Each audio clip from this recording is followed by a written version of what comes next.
Hi friends, എല്ലാവർക്കും സുഖമാണെന്ന് വിശ്വസിക്കുന്നു. ഭക്ഷ്യമന്ത്രിയുടെ പുതിയൊരു ഫേസ്ബുക്ക് പോസ്റ്റ് വന്നിട്ടുണ്ട്. അതാണ് റേഷൻ സംബന്ധമായിട്ടാണ്. അതാണ് നിങ്ങളുടെ ഈ ഒരു വീഡിയോ അപ്ഡേഷനിലൂടെ അറിയിക്കുന്നത്. തികച്ചും നിരാശപ്പെടുത്തിയ ഒരു പോസ്റ്റാണ്. കാരണം വിഷു, ഈസ്റ്റർ, റംസാൻ പ്രമാണിച്ച് ഏപ്രിൽ മാസം 1000 രൂപയുടെ ഒരു വലിയ കിറ്റ് നൽകുമെന്ന് പറഞ്ഞിരുന്നു. പക്ഷേ ഇപ്പോൾ അതിൽ നിന്നും വ്യത്യസ്തമായിട്ട് നിലവിലുള്ള കിറ്റിൽ ചെറിയ കുറച്ച് ഐറ്റം കൂടി ആഡ് ചെയ്തുകൊണ്ട് ചെറിയ ഒരു കിറ്റ് തന്നെയാണ് നമുക്ക് ഏപ്രിൽ മാസത്തിലും ഉത്സവ കിറ്റായി ലഭിക്കാൻ പോകുന്നത് എന്ന് മാത്രം. ഉത്സവ മെമ്പർ കിറ്റ് എന്നൊക്കെ പറയുന്നത് വെറും പേര് മാത്രമാണ്. നമുക്ക് ലഭിച്ചുകൊണ്ടിരിക്കുന്ന സാധനങ്ങൾ ചെറിയ കുറച്ച് ഐറ്റം, അതായത് മഞ്ഞൾപ്പൊടി, മല്ലിപ്പൊടി, 2 സോപ്പ്, ഇവയൊക്കെ ഒന്ന് ആഡ് ചെയ്തു എന്ന് ചോദിച്ചാൽ കൂടുതൽ സാധനങ്ങളൊന്നും നമുക്ക് ലഭിക്കുന്നില്ല എന്ന് മാത്രം. അതെന്തെല്ലാം എന്നാണ് ഈ വീഡിയോയിൽ നിങ്ങളുമായി പങ്കുവെക്കുന്നത്. നേരിട്ട് വീഡിയോയുടെ വിശദമായ വിവരങ്ങളിലേക്ക് കടക്കാം. എന്തെല്ലാം ഉണ്ടാകും എന്ന് നമുക്ക് നോക്കാം.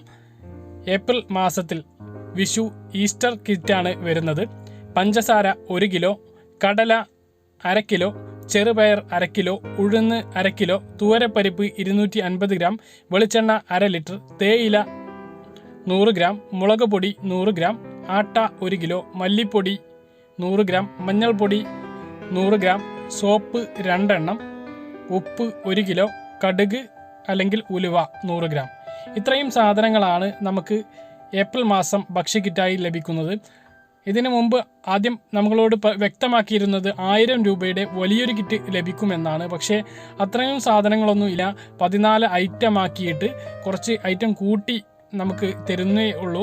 പക്ഷേ കൂടുതൽ വിലയുടെ സാധനങ്ങളൊന്നും ഇല്ല.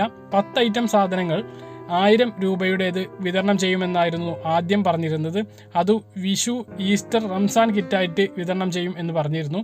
പക്ഷേ അത് നിന്നും മാറ്റം വരുത്തിയിട്ട് ഇപ്പോൾ നിലവിൽ വിതരണം ചെയ്തുകൊണ്ടിരിക്കുന്ന കിറ്റിൽ ആട്ടയും മല്ലിപ്പൊടിയും മഞ്ഞൾപ്പൊടിയും സോപ്പും ഉൾപ്പെടുത്തിയിട്ട് ആണ് ഇപ്പോൾ വിതരണം ചെയ്യുന്നത്.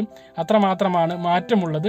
അതാണ് ഈ ഒരു വീഡിയോയിലൂടെ നിങ്ങളെ അറിയിക്കാനുള്ളത്. പറഞ്ഞ കാര്യങ്ങളെല്ലാം വ്യക്തമായിട്ട് മനസ്സിലായിട്ടുണ്ടാകുമെന്ന് കരുതുന്നു. ഭക്ഷ്യമന്ത്രിയുടെ പോസ്റ്റ് വന്നപ്പോൾ അത് നിങ്ങളെ അറിയിക്കുക എന്നുള്ളത് മാത്രമാണ് ഈ ഒരു വീഡിയോയുടെ ഉദ്ദേശം. അപ്പോൾ മറ്റൊരു വീഡിയോയുമായി നമുക്ക് വീണ്ടും കാണാം. അതുവരേക്കും ബൈ.